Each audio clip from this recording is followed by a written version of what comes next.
పుస్తకాలు వేశారు. Yeah sir, తెలంగాణపై ఖర్గే కామెంట్స్. మల్లికార్జున్ ఖర్గే వచ్చారు. ఆయన ఈరోజు క్రమశిక్షణ కమిటీతో కూర్చున్నారు.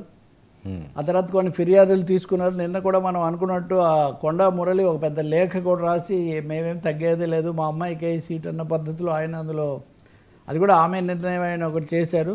ఇది కాకుండా మొన్న విస్తరణ జరిగినప్పుడు ఒక సామాజిక వర్గానికి, ముఖ్యంగా కాంగ్రెస్కు మేమే మూలం అని చెప్పేటటువంటి రెడ్డి సామాజిక వర్గానికి తగినన్ని రాలేదు, హైదరాబాద్ చుట్టుపక్కల ప్రాతినిధ్యం లేకపోవడం కూడా లోటుగా ఉంది, ఇవన్నీ వాళ్ళు బహిరంగంగానే వ్యాఖ్యానాలు చేశారు. సో ఈ నేపథ్యంలో ఇవన్నీ దృష్టిలో పెట్టుకొని ఖర్గే వచ్చినట్టుగా ఉన్నారు.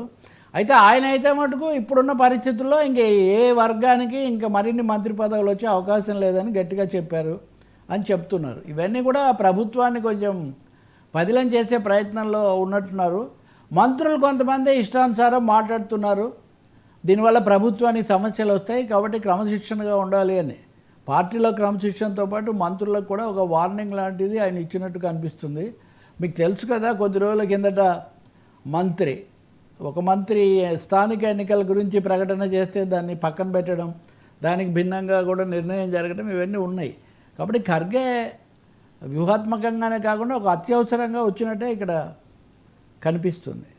బీఆర్ఎస్ బీజేపీ వాళ్ళ దాడి పెరుగుతూ ఉంటే మనం అనైక్యతలో కూరుకుపోకూడదు.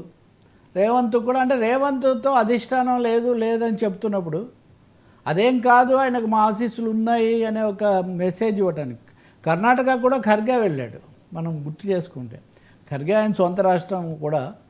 కాబట్టి కాంగ్రెస్కు రేవంత్ ప్రభుత్వానికి భరోసా ఇవ్వడానికి వచ్చినట్టు మనం భావించాల్సి ఉంటుంది. కానీ ప్రజల అంశాలు కూడా పరిశీలించాలి, పార్టీలు పదవులు వాటితో పాటు.